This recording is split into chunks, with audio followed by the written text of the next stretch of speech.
the words of my mouth and the meditations of our hearts be acceptable in your sight, O Lord, our strength and our Redeemer. Amen.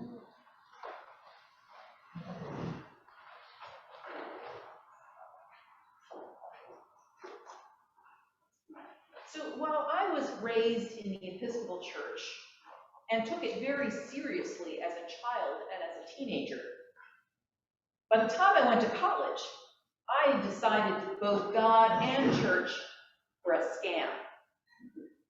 I didn't believe in God, and I stopped going to church. This disappointed my mother, but I felt confident and mature about my decision. Yeah, you had told me back then this would be my profession. So this worldview lasted throughout my college years. And one of the outcomes of this new belief was a certain cynicism. Because if there is no God, there is no meaning, no purpose to life. We are all here by accident. And so it doesn't really matter what we do with our lives. In the end, it's all meaningless.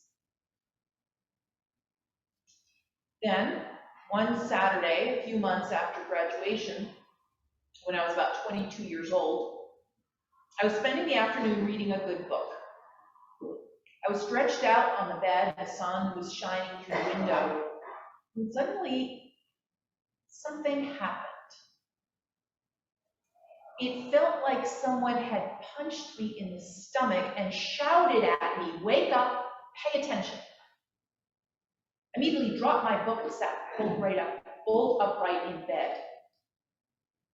I didn't hear the words through my ears, rather the information was passed telepathically, but it was like a shout, and I felt the wind had been knocked out of me from where I had been sort of mysteriously punched. What was going on? I didn't know what to make of it. And at the same time, all of a sudden, this powerful energy started zinging throughout my body. I could barely stay put. I was so full of this energy. And then a whole bunch of information was downloaded to my mind, again, sort of telepathically. And it wasn't sequential like language was, but rather the knowledge was given to me in an instant. And in that moment, I suddenly realized, shockingly, that it was God was speaking to me and giving me information and making me sit up and pay attention. This powerful energy was God entering into me, and I couldn't even wrap my mind around it in the moment. It was just sort of this, came out of the blue.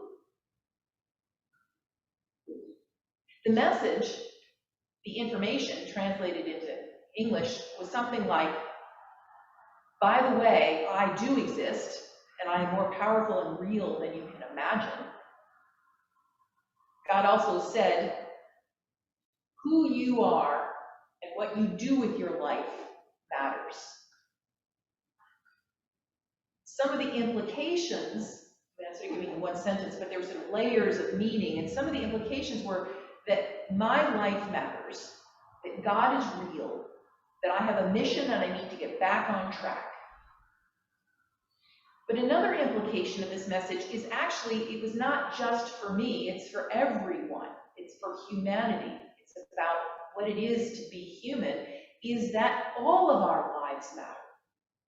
All of us, all of you, are important to God and have purpose and meaning, and that nihilism is just not an option.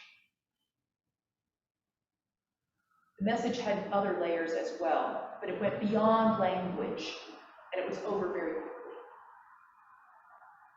At this point, I was overwhelmed and I was sobbing, because I was just so moved, because I couldn't even take it all in. It was like more energy was being given into me than my body could process. I was so full of energy, I leaped up and began to pace the room because I just couldn't even sit still. And my mind was blown that God had been talking to me. And as I said, it happened out of the blue, and after that, everything changed. From that day forward, I knew that there was a God, within a couple of years, I found my way back to church. And that spiritual event eventually affected my call to ordination.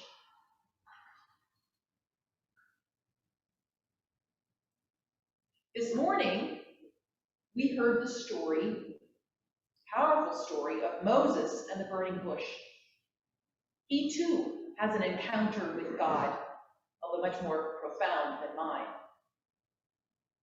And while Moses began his life as a prince of Egypt, at the point of our reading this morning, he's a humble man herding his flock in the mountains, minding his own business, when God speaks to him out of the burning bush.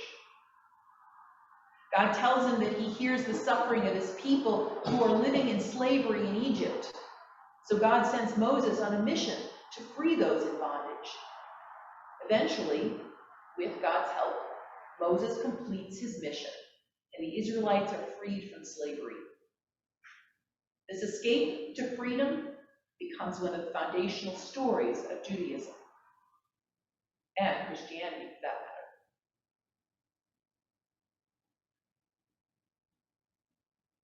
So the experience that I had, the one that Moses had, the ones that are similar to other people who have them, are part of a larger category of events called spiritually transformative experiences, STEs. Well, this sounds all a little woo-woo. In fact, millions of these types of experiences have been documented, and tens of thousands have been studied by academia the past 40 years. One definition of an STE is that it usually happens when a profound spiritual event occurs that causes a fundamental shift in worldview. The result is a dramatic shift in beliefs, values, priorities, and a new appreciation for the purpose of life. The aftermath of an STE often results in dramatic, permanent, and positive transformations in personality. And at the same time, STEs often create difficult challenges for the experiencer until the experience can be completely integrated into one's life. This quote is from a website, an organization called eternia.org, founded by Dr. Eben Alexander, who some of you may know is the author of the famous book, Proof of Heaven. An authentic STE has several telltale signs. It's experienced as very real. It's not fuzzy or insubstantial. Afterwards, it causes dramatic, measurable, positive changes in a person's life. And it will likely take 10 or more years to fully integrate the experience into your life. And there are a great variety of STEs. For instance, there are divine encounters with God, angels, or other divine beings, as Moses, I, and many others have had. There are out-of-body experiences where your consciousness leaves your physical body, travels separate from it. There's remote viewing where you can see other places and people physically far away and describe them in great detail.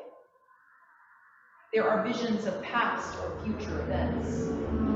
There are near-death experiences where you actually die, ascend to heaven for a while, and then return with recall of the event. There's several other death-related events, including nearing death awareness. This is when somebody who is approaching death is visited by deceased loved ones or divine beings in the hours, days, or months prior to their death. This is something hospice workers can all share these experiences. I remember my own my grandmother, when she was on her deathbed, I was told that just before she died, she looked up and she said, "Don't you see the angels? They're so beautiful."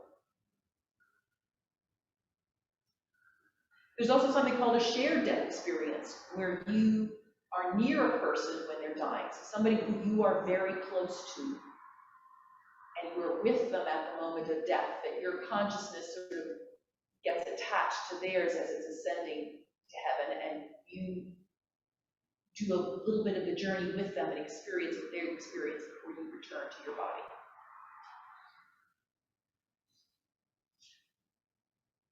The most common form of STE is what they call after-death communication.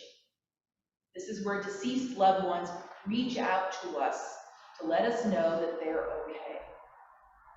This can happen in countless ways, including dreams, synchronicities, smells, sounds, touch, voices, visions, symbols, and more. The past 25 years of my ministry, I have had all of these experiences described to me by parishioners. I haven't had them, but people sitting in the pews have described these to me. These are real experiences shared by many Episcopalians and others. In fact, people here at Emmanuel have shared with me some dramatic after-death communication, visions, and more. STEs are not uncommon. Have any of you ever had, you don't have to answer me now, have any of you ever had an STE? Ponder that question this week. What is God trying to teach you? And if you ever want to speak about it, I am always available. The Bible is filled with stories of visions, dreams, miracles, talking with the dead, talking with God, angels, and the like. What makes us think they have stopped? Jesus himself says, I still have many things to say to you, but you cannot bear them now. When the Spirit of truth comes, he will guide you into all the truth. In other words, the Bible has deep richness, but it's not the final word. The Holy Spirit continues to inspire new insight. I think that God and the transcendent world is speaking to us all the time, if we would only listen. And while many STEs happen spontaneously, we can also intentionally facilitate their happening when we open ourselves up to the divine through prayer, meditation, yoga, walking in the woods, art, music, and other such practices, where we allow our brains to fall silent and our hearts to open. The more we do that, the more likely it is we will have such an experience. The words of the Jesuit priest Teilhard de Chardin, we are not human beings having a spiritual experience. We are spiritual beings having a human